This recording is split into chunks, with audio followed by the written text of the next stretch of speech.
nós. Por isso que Jesus dizia, a semeadura é livre, mas... Lembra que Nasio disse que a gente sabe tudo de cor? Mas cadê na prática? E na prática, perdoar 7 mais 70 vezes 7. Não é lindo essa frase? Mas cadê o perdão? Né? Olhar o arqueiro no olho do irmão e a trave no nosso, mas todo mundo é fofoqueiro e critica o outro. Mas a gente fala isso. Amar a Deus sobre todas as coisas e ao próximo como a si mesmo. Isso é a maior mentira que existe na prática. A gente nem se ama. A gente tem simpatias.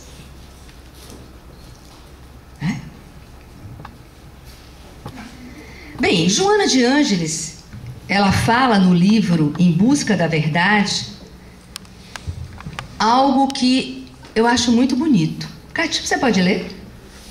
Nascer, viver, morrer, nascer de novo é a lei. No entanto, a caridade divina-se como salvação, como libertação da ignorância, do mal que existe no íntimo de cada pessoa, a ausência da crueldade. É graças ao processo lento e contínuo que promulgam as mais belas expressões da vida e realização, insuflando ânimo e alegria de viver, mesmo quando as circunstâncias se apresentam difíceis ou assinaladas por sofrimento no processo de autoiluminação em busca da verdade. O que é se libertar da ignorância e do mal? É isso que a doutrina espírita nos faz. O que é ignorante? O que é uma pessoa ignorante? Alô? O que é uma pessoa ignorante? Que ignora. O que é que ela ignora? As leis de Deus, que estão aonde? Em nossa consciência. Só eu posso acionar essas leis dentro de mim. Eu não posso acionar em Kiko as leis. E eu só vou me libertar quando eu passo a conhecer essas leis e a praticá-las. Esse é o livro que tem aí para vender. Sugiro a todos comprarem. É um livro maravilhoso. Autoiluminação em busca da verdade, tratando a morte como uma passagem, despertando o espírito para a sua realidade transcendental, trabalhando valores nobres adormecidos. Bem, Joana de Ângeles não fala sobre o bem e o mal, mas olha que lindo, acabou essa história do que é certo ou errado. Olhe como Joana de Ângeles, dentro da visão transpessoal, ela vem falar sobre o bem e o mal. O bem é tudo aquilo que contribui em favor da vida, do seu desenvolvimento ético e moral. É a construção edificadora de satisfações emocionais, de harmonia, de equilíbrio interior, de felicidade e se adquire por meio do pensamento, palavras e ações dignificantes. O mal, sem medir consequência, é gerador da culpa, das perturbações. As pessoas que têm culpa, hoje, quando encarnados, são espíritos que não conseguiram cumprir em outras vidas aquilo que prometeu fazê-lo. A culpa, ela vem registrada no perispírito do indivíduo. Quando o Kiko diz, eu fiz terapia, eu acredito em terapia, sou psicóloga, é claro. Mas quando você encontra um paciente com culpa, você está vendo um espírito que não tem só aquela história que ele me traz. Ele tem uma história de outras vidas que ele não sabe, nem eu. Mas Kiko falou da criança. E eu vou trazer essa criança aqui, que Joana traz nesse livro e que William Reich chama da criança ferida.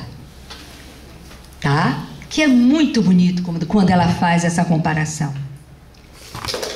A culpa é tudo que gera aflições, que se transforma em problemas, que trabalha pelo prejuízo de outrem, de um grupo social, de uma família, levando ao desconforto moral, à destruição e da dor. E essa culpa vem do mal. Que mal é esse? É o mal que vem pelo pensamento. Eu vou lhe matar, porque você não fez o que eu queria. E o sentimento que vem em mim é o quê? De ódio. E a minha ação, a indiferença. Eu não posso estar te amando. Compreende? Eu chego para ela e digo, eu quero que ela perca tudo que ela tem, é o meu pensamento. Por quê? Porque eu tenho inveja.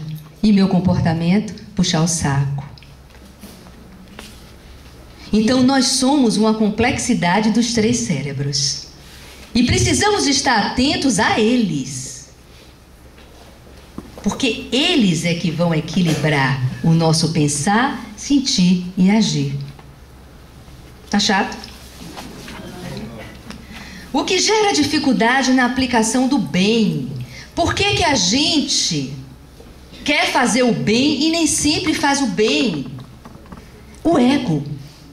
É o ego que é dominador e arbitrário, dando origem à nossa sombra. O que é a sombra? É tudo aquilo que a gente não quer ver na gente, mas a gente vê no outro. Ana é um egoísta, mas eu só reconheço o egoísmo porque eu tenho. Eu só reconheço no outro o que eu tenho. E a gente tem uma grande ilusão. Mas está lá no Evangelho. Olha, cuidado, o argueiro no olho do irmão e a trave no seu. Está lá, a gente sabe de cor. É isso? Allan Kardec, em O Livro dos Espíritos, questão 630, tem a seguinte pergunta: como se pode distinguir o bem e o mal?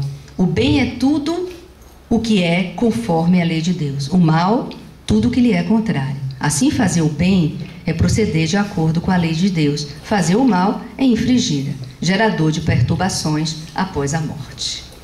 Então, quando a gente encontra um espírito em uma reunião mediúnica em perturbação, com sensações que o corpo está queimando, que ele vai enlouquecer, que ele tomou um tiro, nós sabemos que aquele espírito precisa de ajuda e de amor, mas nós só poderemos ajudá-lo aos poucos. Não é feito uma rolha de champanhe. Tirou o obsessor, você está livre. Não existe isso. É um processo que nós temos que fazer. Tá? Por que existe o sofrimento no mundo, gente? Por que nós sabemos sobre o bem, sobre o mal, sobre o amor, sobre o ego, sobre a sombra, fazemos terapia e não conseguimos ser felizes? Somos dedicados numa casa espírita, como o Kiko contou a história da moça que ele atendeu em depressão, que isso é uma técnica haitiana, adorei você falar, tá? Porque eu sou uma psicanalista corporal, eu não analiso só a associação livre da fala. Eu analiso sentar, as formas da mão, como uma pessoa coça o nariz, coça a pé, tudo isso me interessa num site terapêutico. Mas a gente tem que fazer isso de uma forma muito light, para que a pessoa não se sinta coagido. Mas por quê?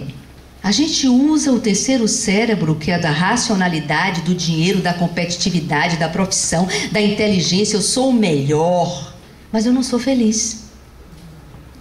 A gente usa o primeiro cérebro, que é o sexo, a bebida, é o medo, é a ganância, é o poder, mas a gente não é feliz, porque a gente não aprendeu a sentir. Porque cada ação que fazemos contra nós gera um sentimento.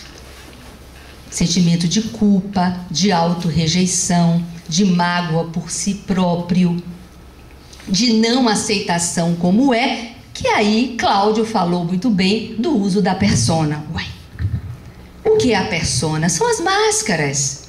Para eu ser aceito, eu não me aceito, mas eu quero ser aceito. Então eu uso de máscaras.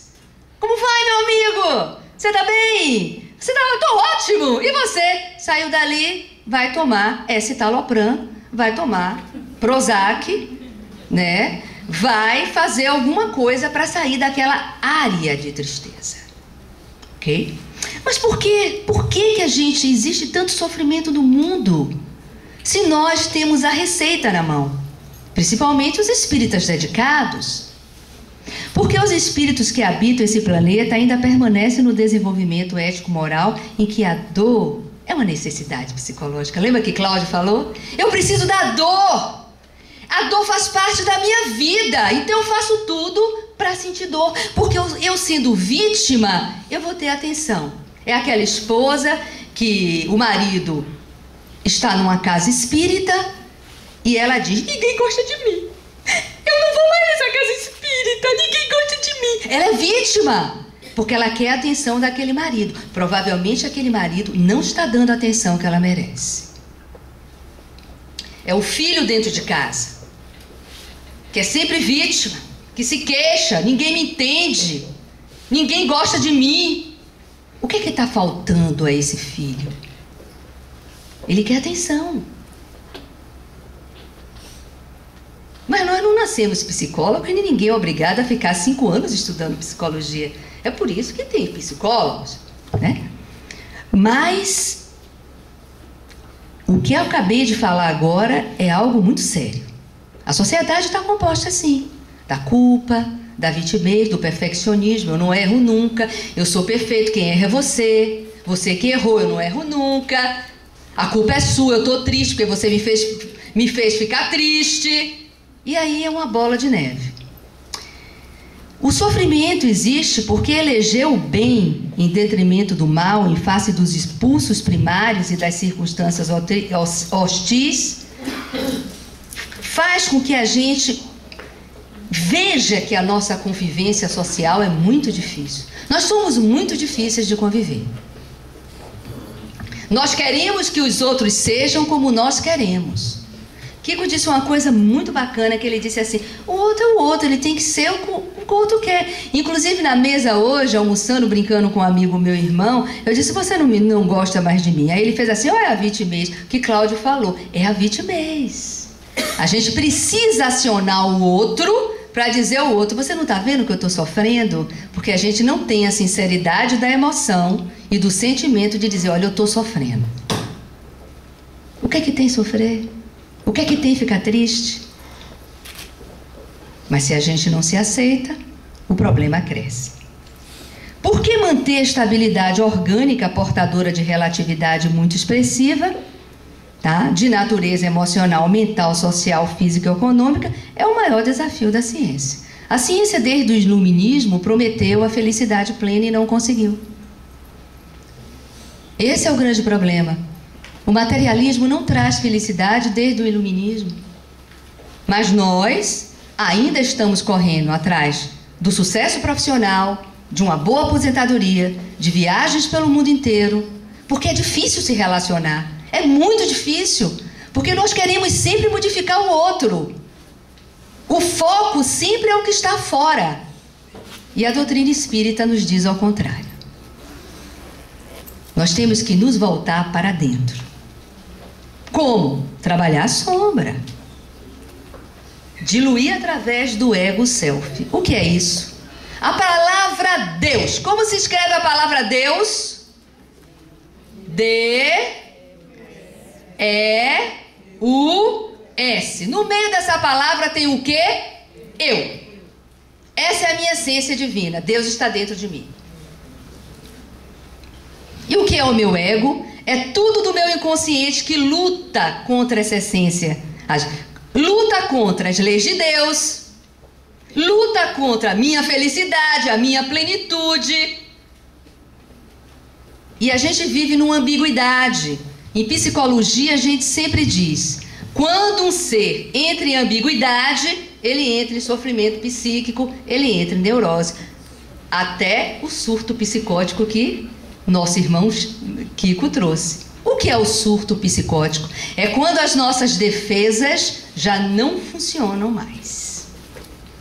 Ok?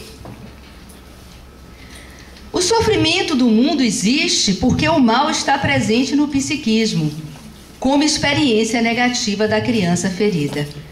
Kiko trouxe. É o pai que batia no filho, é a mãe que abandonou, é os pais que não cuidavam do filho. E a criança, cheia de medo, de abandono, de rejeição, de sofrimento psíquico, se torna um adulto criança, onde ele não trabalhou as perdas emocionais, Então ele leva isso ao desencarne.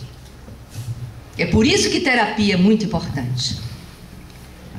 As ambições infantis disfarçadas se transformam em ego insatisfeito. Vocês já ouviram falar em frustrações? Que a gente não sabe lidar com as nossas frustrações? Porque eu quero, o menino da birra. Aí, ó.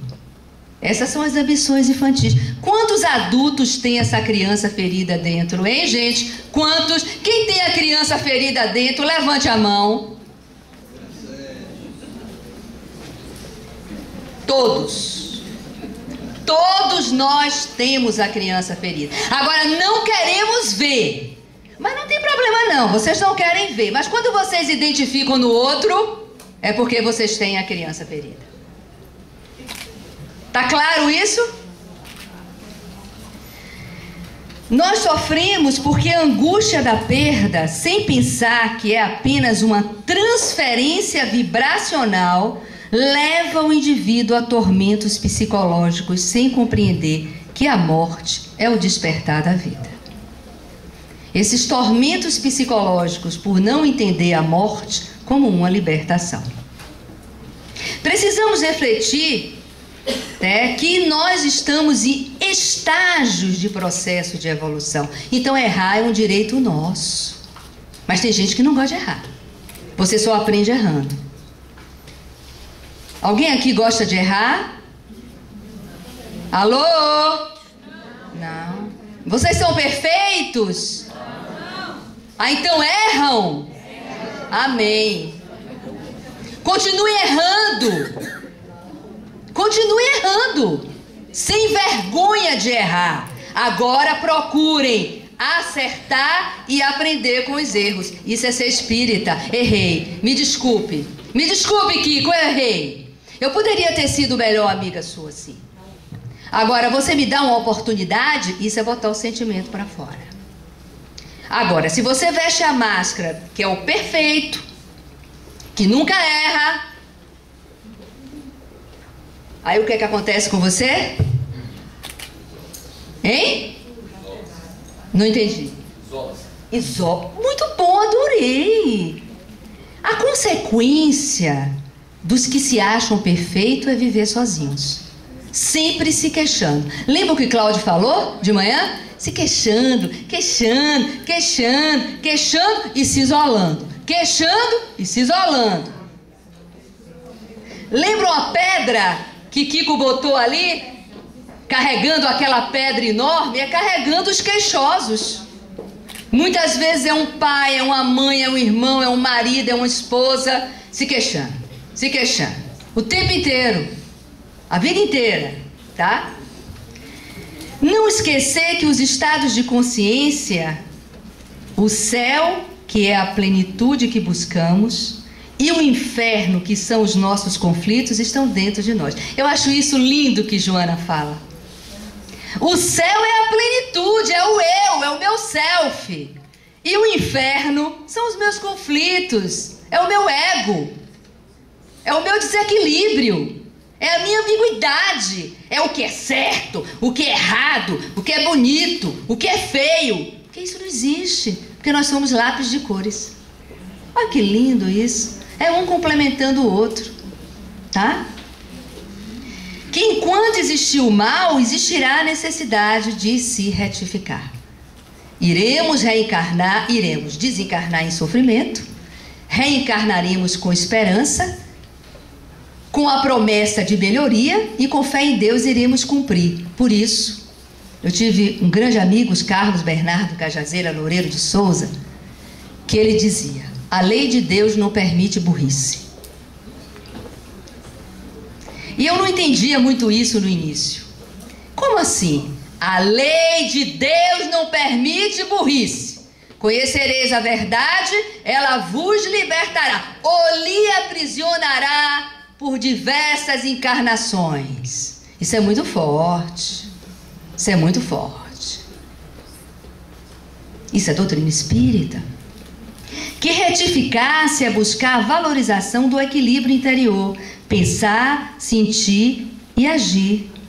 A morte é uma breve experiência. Já tive tantas Tantas. E a única certeza que a gente tem é que a gente vai morrer um dia. Quando, não sei. Eu nunca esqueço que Carlos Bernardo, que eu trabalhei 16 anos com ele, ele dizia: Mireia, quando eu desencarnar, não acredite em psicografia minha. Porque se for psicografia minha, ele botou no meu ouvido como ele assinaria. Tá bom, ok. Eu estive com ele no domingo. Não, fui eu, meu marido, um grande amigo. Eu não sabia que ele iria desencarnar na quarta-feira. Ele me colocou na mesa, o auditório dele cabia 500 pessoas, Kleber? Aquele auditório cabia? Isso. Ele me colocou na mesa, pegou no meu braço, chegou para o meu amigo e disse: você não trai a Mireia. E eu sentei do lado dele, ele cochichou no meu ouvido: você é a pessoa que mais sabe doutrina de espírito. Eu? Não. Ele disse: eu preciso te dizer isso porque você vai ter que continuar um trabalho aí. Na quarta-feira ele desencarnou. Tempos depois ele apareceu para o meu amigo de uma forma muito serena, sacudiu ele na cama e perguntou: você é fiel à doutrina? Coitado, ele não teve um infarto na hora, mas ele apareceu rapidinho e é hoje o meu grande amigo espiritual, e foi ele que deu maior força à Sociedade de Educação Espírita da Bahia. Ele aparece aqui no início, é o meu grande amigo, né?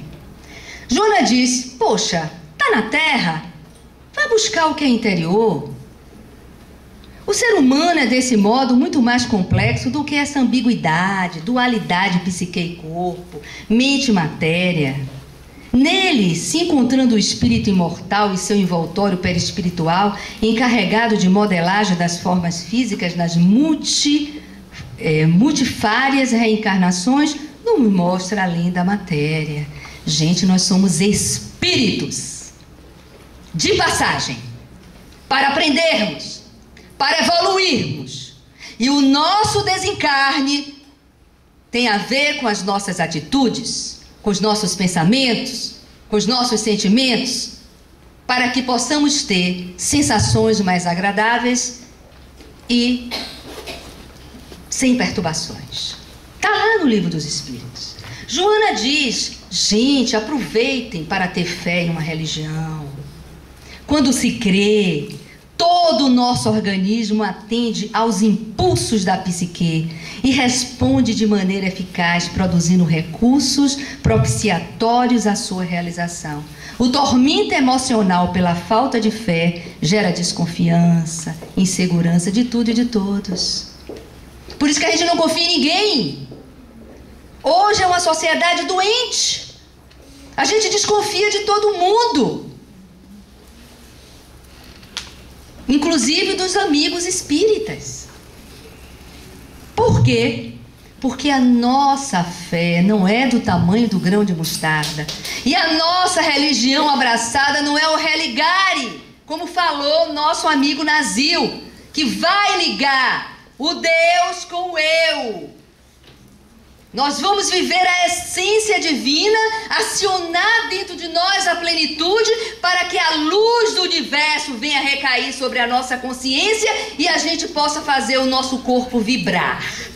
Vibrar de amor, vibrar de alegria. É o que a gente tanto quer na vida, né?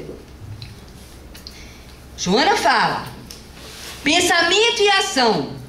Em face das conquistas adquiridas pelas experiências, agiganta-te e transforma-se em força criadora que a consciência de si orienta sobre as diretrizes ético-morais indispensáveis à canalização de ideias e aspirações compatíveis com o estágio de desenvolvimento e valores elevados. A gente precisa entender o que é ética e o que são valores.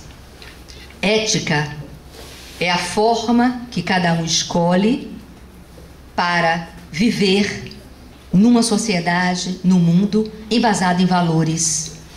Não existe pessoas que tenham a mesma ética, mas podemos ter pessoas que compartilhem dos mesmos valores.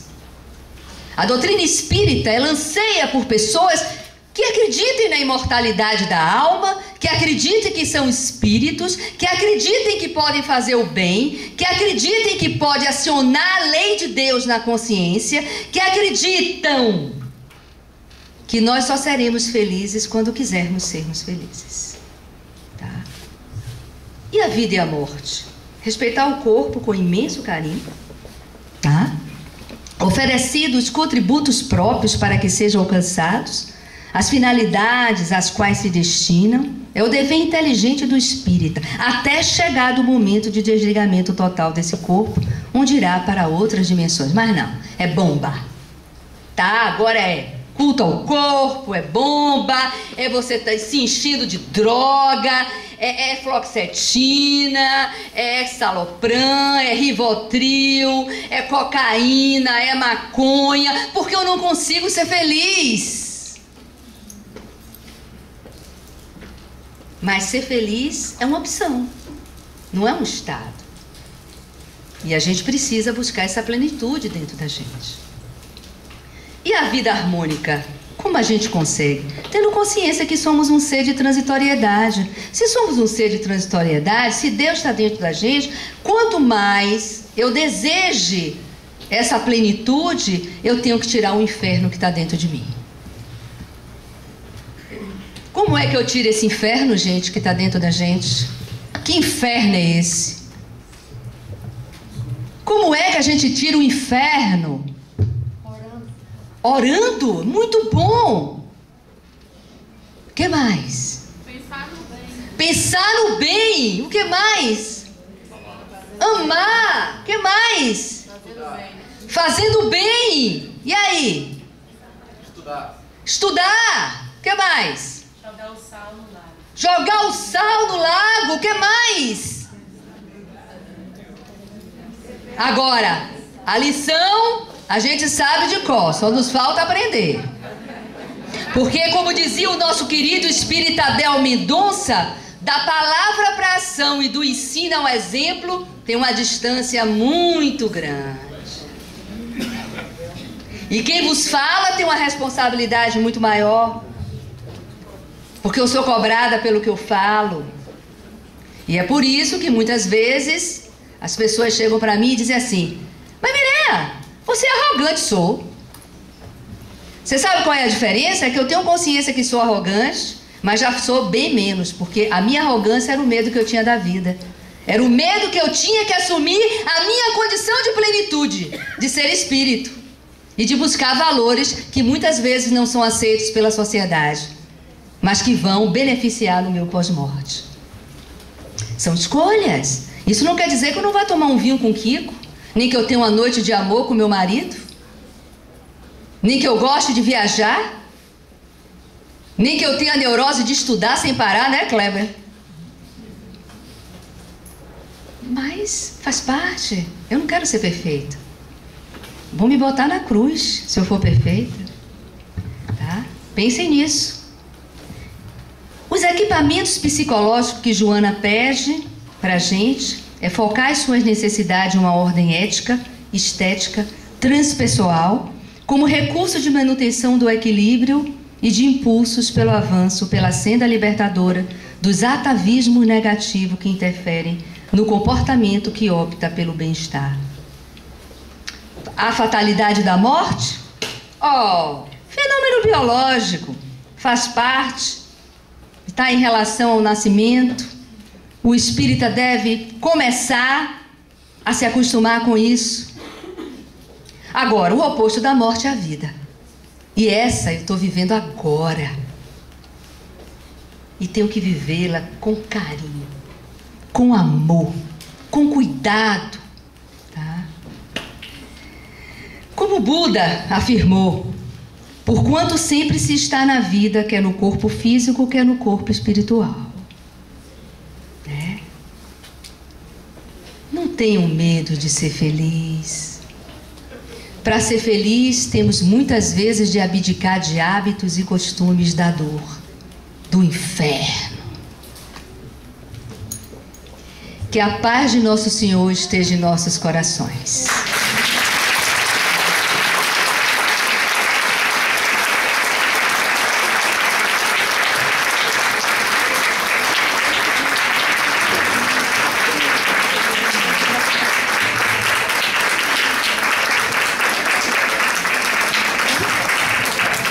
Vamos às nossas perguntas.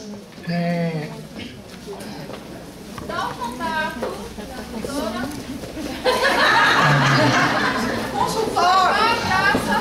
8899-6255. Eu tenho um paciente aqui me escutando. Vocês podem até fazer uma enquete com ele depois. Brincadeira.